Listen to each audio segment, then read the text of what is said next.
ও জোস লাগতেছে তো আমারে। শামিম, তুই আমার রিপ্লাই কবে করবি? তুই 2 দিন পর পর কিসের রিপ্লাই চাস আমি বুঝি না। কিসের রিপ্লাই মানে? তুই এখনো বুঝছ না কিসের রিপ্লাই? আরে বাবা তুই যেটা চাইতেছ সেটা সম্ভব না, তুই এটা কেন বুঝোস না? তাছাড়া তুই আমার একটা ভালো ফ্রেন্ড, তোর প্রতি আমার ওই ফিলিংসটা আসে না। তুই কেন বুঝোস না একটা জিনিস? আর তুই ভালো করেই জানোস আমার স্বপ্ন আমি কোটিপতি একটা মায়া বিয়ে করব, বিয়ে করে লাইফ সেটেল করে ফেলবো। কথা বুঝছস? কোটিপতি মাইয়া তাই না? তোর কপাল না ফকিন্নি জুটবে না, এই অহনায় থাকবে। আচ্ছা তুই কি আমার ফ্রেন্ড কত? আমার তো মাঝে মধ্যে সন্দেহ হয়, আমার মনে হয় তুই আমার শত্রু। তুই আমার উল্টা আরো সুন্দর সুন্দর কোটিপতি মায়া খুঁজাই না দিবি, আমি একটু পটামু, একটু প্রেম করুম, বিয়ে শাদী করুম, তারপর হানিমুনে যাবো। উল্টা কি তোর প্রেম লয়া তুই পড়ে রইছস? শামিম দেখ, এত কথা আমার ভালো লাগে না। কোটিপতি মাইয়া আমি ফ্রেন্ড, তো সমস্যা কি? ফ্রেন্ডকে গার্লফ্রেন্ড হতে পারে না, বউকে হতে পারে না? আমার কিন্তু একটু ভালো লাগে না এসব। ওরে ফ্রেন্ড গার্লফ্রেন্ড বউ হইতে পারে, কিন্তু তোরা আমার বিষয়টা অন্যরকম। আচ্ছা যাই হোক, তুই এসব বাদ দে, বাদ দিয়ে এক কাজ কর, তুই আমারে এই ব্রিজের সুন্দর দেখে একটা ছবি তুলে দে, সেটা আমি এডিট করে পিছে লন্ডন ব্রিজ বসাই দিব, আর এই ছবিটা ফেসবুকে আপলোড দিব। এতে করে কি হবো জানোস? সুন্দরী মেয়ের আমার প্রেমে পড়বো। কথা বুঝিস নাই? দে ছবি তুলে দে। দাদা,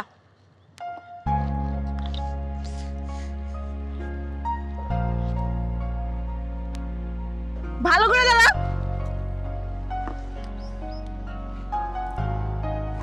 ধর, যেমন চাই। ওয়াও, তুই তো অনেক সুন্দর ছবি তুলস। এক কাজ করবো, আমার বিয়ার পর হানিমুনে তোর লগে করে লয়ে যাবো, তুই আমার আর আমার বউয়ের ছবি তুলবি, বুঝছ নাই? শামিম,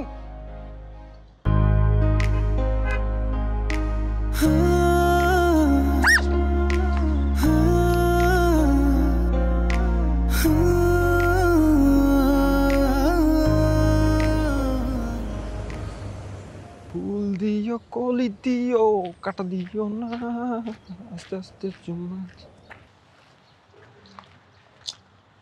শামিম, দৌড় দিবি না। আমি কিন্তু কইছি দৌড় দিবি না। কিন্তু কি সমস্যা তোর? ইদানিং আমি খেয়াল করছি, আমাকে দেখলে তুই খালি দৌড়াস কি? দেখ তুই অন্তত আজকে রিপ্লাই টিপ্লাই কিছু চাইস না। আমি খুব ভালো একটা মুডে আছি, মনে কর যে একটা বিভোরের মধ্যে আছি, একটা স্বপ্নের মধ্যে আছি। কিসের ভালো মুড? কি সমস্যা কি? মনে কর আমি দিনের বেলা একটা স্বপ্নের মধ্যে আছি, মনে করো যে স্বপ্ন দেখতেছি আমি মালদ্বীপে হানিমুন করতে গেছি। কথা বুঝছস? মানে পুরো একটা বিভোরের মধ্যে আছি। ঠিক আছস? তোর কি জড়াইছে? মানে মাথা ঠিক আছে নাকি সুস্থ? কি সমস্যা কি? কি বলছ এগুলো? আমি একদম পুরো সুস্থ আছি, পুরো ঠিক আছি, কোনো জ্বর টর আসে নাই। কথা বুঝছস? মানে বিষয়টা হয়েছে কি, আমি যে ছবি তুলে এডিট করে আপলোড টাপলোড দেই না ফেসবুকে, এটা তো একটা মায়া দেখা সেইভাবে পড়তে গেছে, আমার ছবিতে লাইক দেয়, কমেন্ট করে, বুঝছস? মায়া তো ভাবে আমি পুরো কোটিপতি, লন্ডন মন্ডন যাই, দেশ বিদেশে যাই, মনে কর ঘুরি টুরি, বুঝছস? মায়া পুরো পড়তে গেছে গা। শামিম শোন, তোকে একটা কথা বলি। তোর চিন্তা ভাবনা বড়লোক মেয়ে, তুই মালদ্বীপ যাবি, এটা করবি ওইটা করবি, শামিম এটাকে ভালোবাসা বলে না। তোর যে ইন্টেনশন না, এটা জাস্ট মোহ। একটা বড়লোক মেয়ে পাইলি, যখন জানবে যে তোর সবকিছু ফেক, তখন ওই মোহ পালিয়ে যাবে। দেখ আমার কথা শোন, এসব বাদ দে না প্লিজ। শোন, তুই আসস তোর নীতি কথা লয়ে, তুই আমার কই উল্টা আইডিয়া দিবি যে মায়ের কেমনে মনে কর যে তাড়াতাড়ি বিয়া শাদী করে মলদ্বীপে হানিমুনে নিয়ে যাওয়া যায়, ঠিক আছে? আর এই যুগে একটু এরকম না হইলে হয় না, কথা বুঝিস না কে? আর মায়ে যখন জানবো যে আমি গরিব দরিব, এটা কোনো সমস্যা নাই, তখন তো বিয়ে আমাদের হয়ে যাবে, বুঝিস নাই? একদম ক্লিয়ার। আচ্ছা যাই হোক, শোন, যেহেতু মায়ের লগে আমার কথা হয়েছে, আমরা কালকে দেখা সাক্ষাৎ করবো, এক জায়গায় বসবো। সো এই অবস্থায় তো আর দেখা সাক্ষাৎ করা যায় না, এই জন্য কি করতে হবে, একটা রিচ একটা পশ জামা কাপড় পরে তারপর মেয়ের সাথে দেখা করতে যেতে হবে।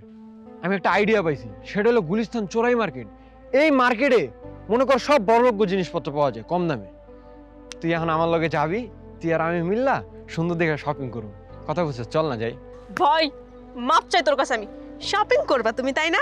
তুমি মালদ্বীপ যাবা, তোমার গার্লফ্রেন্ড অনেক রিচ, তাই না? যাও শপিং করতে, তুমি যাও। প্লিজ চল না যাই, চল এখান থেকে যা, যা প্লিজ, চল না, চল চল।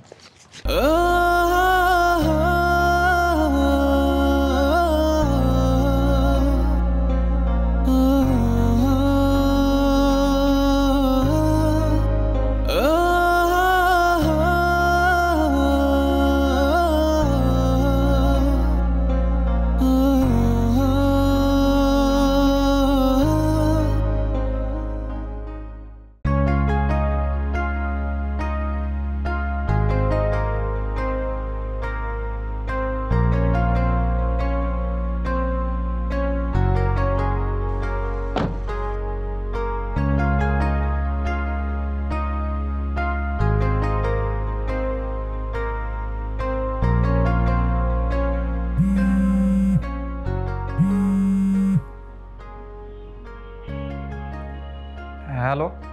আমি তো চলে আসছি রেস্টুরেন্টের সামনে। তুমি কই? তুমি কি ভিতরে চলে গেছো? হ্যাঁ, আমি তো রেস্টুরেন্টের ভিতরে। আচ্ছা ঠিক আছে, দাঁড়া আমি আসতেছি। আচ্ছা আচ্ছা ঠিক আছে।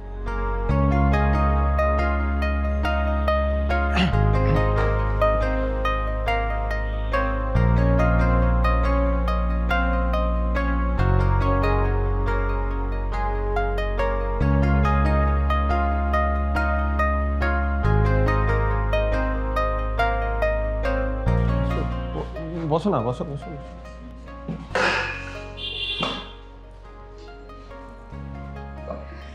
তোমার আসতে কোনো অসুবিধা হয়নি তো?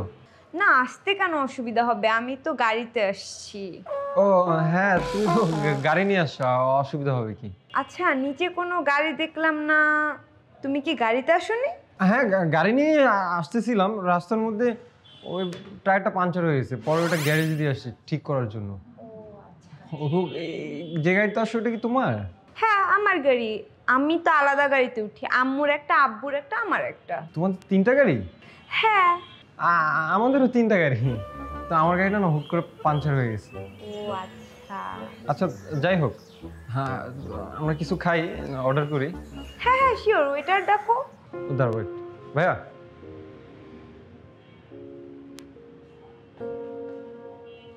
দেখো না কি খাবার। একটা থাই স্যুপ, চিকেন উইংস,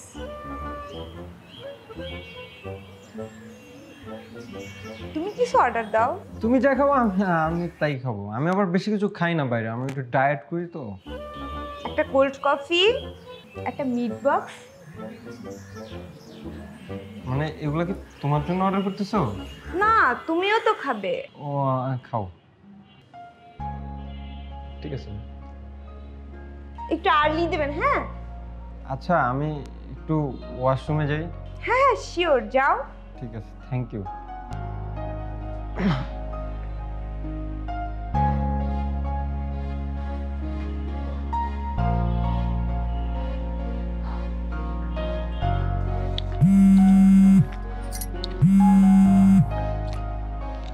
হ্যাঁ বল। দোস্ত আমি একটা বিপদে পড়ছি। আমার গার্লফ্রেন্ড নিয়ে আমি রেস্টুরেন্টে আসছি, ও তো একটার পর একটা অর্ডার করতেছে। তোর আমি বলছিলাম যে এগুলো করিস না। এখন এখন ওগুলো কে সামলাইবে? দোস্ত আমার 5,000 টাকা পাঠাও, আমি নাহলে বিপদে পড়ে যাবো। পকেটে টাকা নাই, গার্লফ্রেন্ডের রেস্টুরেন্টে গেছে। কত লাগবে? 5,000 টাকা। ঠিক আছে দিচ্ছি। এই টাকা কিন্তু আমি পরে নিব। আমি দিয়া দিমু তোরে, আমি আমি যা সাথে সাথে দিয়া দিমু। রাখ।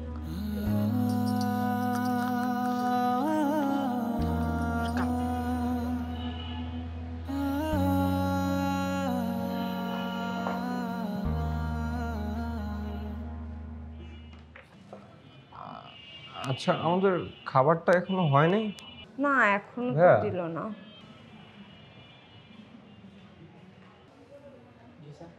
ভাই আমাদের খাবারটা। স্যার আজকে তো আমাদের রেস্টুরেন্টে ফ্রাইড রাইস আর কিছু নেই। ও ফ্রাইড রাইসের কিছু নাই মানে? কি বলে? দেখছো আমরা কি একটা রেস্টুরেন্ট আছে, ফ্রাইড রাইসের কিচ্ছু নাই।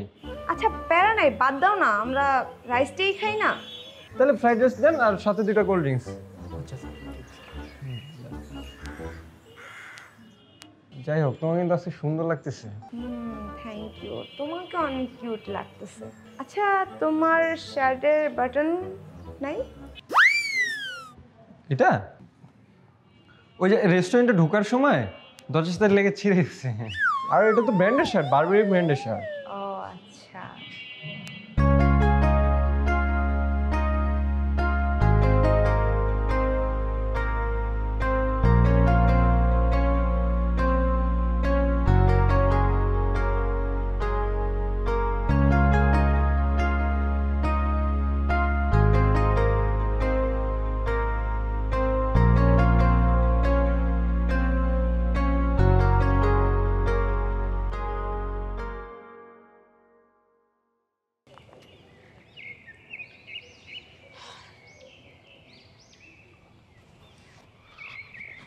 দোস্ত অনেকক্ষণ বইরেছিস না? এইটা তোর আসার সময়। আমি কতক্ষণ যাবো তোর জন্য ওয়েট করছি? আইডিয়া আছে তোর? আরে দোস্ত একটা দিনই তো আমার জন্য ওয়েট করছস। তোরে কি কমো মামা, ফার্স্ট টাইম আমি গার্লফ্রেন্ডের লয়ে দেখা করতে গেছি, মানে আমি পুরা ফিদা হয়ে গেছি গা দেখা। আসলে বড়লোক ঘরের মেয়েরা যে এরকম হয়, ওরা না দেখলে আমি বুঝতামই না। মনে কর যখন গাড়ি থেকে নামলো, আমার হার্টবিট দুকদুক দুকদুক দুকদুক মনে কর বাড়ি গাইতেছে, কথা বুঝছোস? আমার দেখে মনে হইলো কি জানোস, মনে হইতেছে আকাশ থেকে একটা পরিণামা আসছে। মানে এরকম মেয়ে আমার জীবনে আমি কেন, আমার দাদাও দেখে নাই। একটা কথা বলতো, ওই মেয়ে ইম্পর্টেন্ট নাকি আমি, কোনটা? এখানে আমি 3টা ঘন্টা যাবত তোর জন্য ওয়েট করছি। দোস্ত এটা তুই কি কইলি? তুই ইম্পর্টেন্ট না ওই মেয়ে ইম্পর্টেন্ট? মনে কর যে ওই মেয়ে আমার বাম পাশে, তুই আমার ডান পাশে, তোরা দুইজনে আমার কাছে ইম্পর্টেন্ট। কথা বুঝছ নাই? শোন, ইতিহাসের কোথাও কোনো বন্ধুকে হানিমুনে নিয়ে যায় নাই। আমি তোকে আমার হানিমুনে আমার বউয়ের সাথে নিয়ে যাব, কথা দিলাম, ফাইনাল, ঠিক আছে? কিন্তু দোস্ত তুই তো একটা বড় মিস্টেক করে লাইছস। এই যে বারবেরি ব্র্যান্ডের শার্টটা আমরা নিলাম গুলিস্তান চোরাই মার্কেট থেকে, শার্টটা ঠিক আছে, একদম পারফেক্ট, কিন্তু এই যে এই শার্টের এই বোতামটা নাই। তুই এটা খেয়াল করবি না, এই মিস্টেকটা তোর দ্বারা কিভাবে হলো বলতো? তুমি মেয়ে খোঁজো বড় লোক, কত সুন্দরই থাকবে, আর তুমি মার্কেট করে কই? গুলিস্তান চোরাই মার্কেট দিয়ে। কেন তুমি ভালো জায়গায় যেতে পারো না? সেখান থেকে কিনবা, তার আর কিচ্ছু হবে না। ভালো জায়গায় শপিং করতে গেলে তো তোর টাকা লাগবে, টাকা তো নাই আমার কাছে। দেখ শামীম, তোকে কিছু কথা বলি। এইসব বড়লোক মেয়েরা না কখনো তোর মতো ছেলেকে ডিজার্ভ করে না। ওই বড়লোক মেয়েরা কি চায় জানোস? যে আমি যে রকমের, আমার বয়ফ্রেন্ডও সেম এমনই হবে। কিন্তু যেদিন জানতে পারবে যে তোর টাকা পয়সা বাড়ি গাড়ি কোনো কিছু নাই, এমনকি তুই বিদেশেও যাস না, তুই সামান্য একটা ছেলে, তখন ওই মেয়ে না তোকে ভালোবাসবে না, সামান্য তোর সাথে কন্ট্যাক্টও করবে না, তোকে ব্লক করে দিবে। কারণ এইসব মেয়ে না তোর মতো ছেলে ডিজার্ভ করে না। ওরা বোঝে আমার বয়ফ্রেন্ডের টাকা পয়সা থাকবে, কয়দিন ঘুরবো, এতটুক।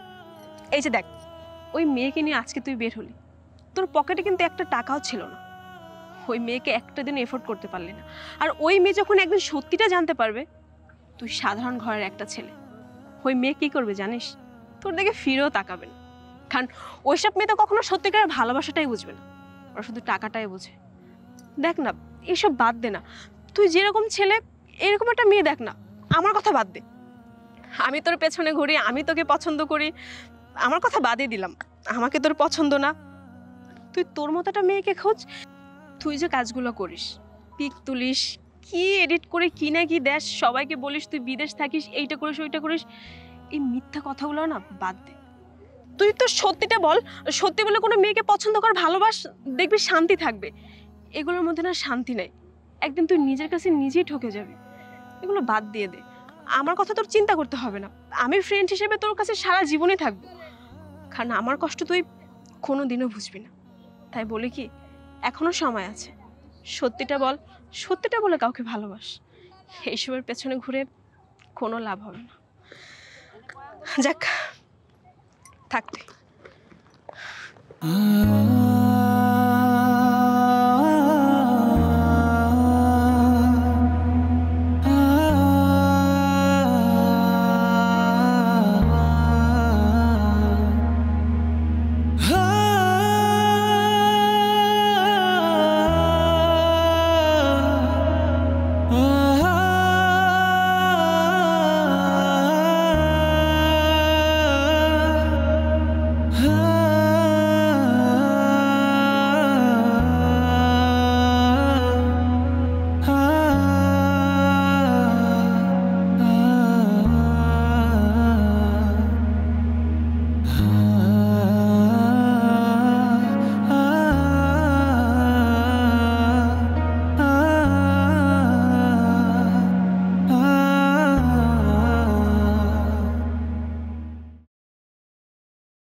তুই আসলে ঠিকই বলছিলি,